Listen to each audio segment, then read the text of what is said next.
રાજસ્થાનના અજમેર હોટલમાં આગની દુર્ઘટનાનો મામલો સામે આવ્યો। હોટલની આગમાં ગુજરાતના એક જ પરિવારના 3 લોકોના મોત થયા। નુરાની પરિવાર રાજસ્થાન અજમેર શરીફ ખાતે સલામી ભરવા માટે ગયા હતા।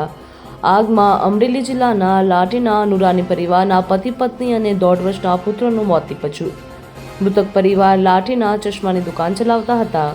રાજસ્થાનથી લાઠી એમ્બ્યુલન્સ મારફતે ત્રણેયના મૃતદેહોને લાવવામાં આવ્યા। એક જ પરિવારના 3 સભ્યોનો જનાજો નીકળતા શોકમય માહોલ છવાયો। જનાજા બાદ દફન વિધિ કરવામાં આવી હતી। રાજસ્થાન અને ગુજરાત સરકાર હોટલની નિષ્પક્ષ તપાસ કરે અને દોષિતો ઉપર કડક કાર્યવાહી કરવામાં આવે તેવી પરિવારજનો દ્વારા માંગ કરવામાં આવી રહી છે। ઇમ્તિયાઝ પઠાણ, કન્વીનર મુસ્લિમ એકતા મંચ ગુજરાત।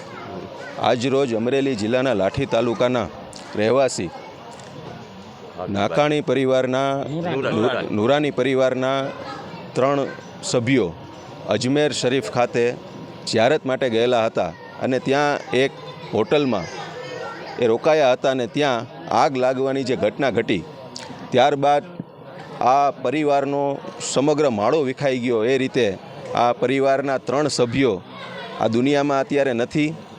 આજ રોજ લાઠી ખાતે સમગ્ર ગુજરાતના મુસ્લિમ સમાજના બિરાદરો દ્વારા એમની દફનવિધિ કરવામાં આવી। મોટી સંખ્યામાં લોકો જોડાયા।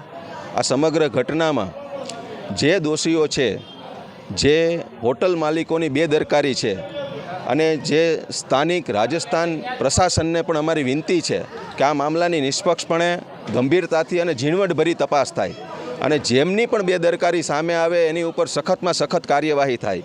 કારણ કે કોઈપણ પ્રવાસન ક્ષેત્રની અંદર કોઈપણ પ્રવાસીઓ ત્યાં જતા હોય, કોઈ ધાર્મિક જગ્યાએ દર્શનાર્થે જતા હોય, ઝિયારત માટે જતા હોય અને પરિવાર સાથે જતા હોય અને આ પરિવારના તો એક 1.5 વર્ષના બાળક સાથે પતિ પત્ની બંને અલ્ફેજભાઈ અને એમના પત્ની શબનમબેન બંને આજે આ દુનિયામાં નથી અને હારૂનભાઈનો એમ કહેવાય કે આ માળો આખો વિખાઈ ગયો છે। તો આ દુઃખદ ઘડીની અંદર એક સમાજના મોભી તરીકે પણ આજે અમે પણ અહીંયા ઉપસ્થિત રહીને આ પરિવારને સાંત્વના પાઠવીએ છીએ અને સાથે રાજસ્થાન પ્રશાસનને અને ગુજરાત સરકારને બંનેને અમારી ખાસ વિનંતી છે કે આ મામલાની ગંભીરતાપૂર્વક ઝીણવટભરી અને નિષ્પક્ષ તપાસ થાય ને વહેલી તકે આની અંદર જે કોઈ દોષીઓ છે એને સજા મળે। ભવિષ્યની અંદર આ પ્રકારના બનાવ ન બને તેની પર તાકેદારી રાખવામાં આવે। સાથે સાથે આ બનાવ જ્યારથી બન્યો ત્યારથી રાજસ્થાન પ્રશાસન સાથે અમે લોકો અને ગુજરાતના ઘણા બધા અમરેલી જિલ્લાના અને મુસ્લિમ આગેવાનો સતત સંપર્કમાં હતા।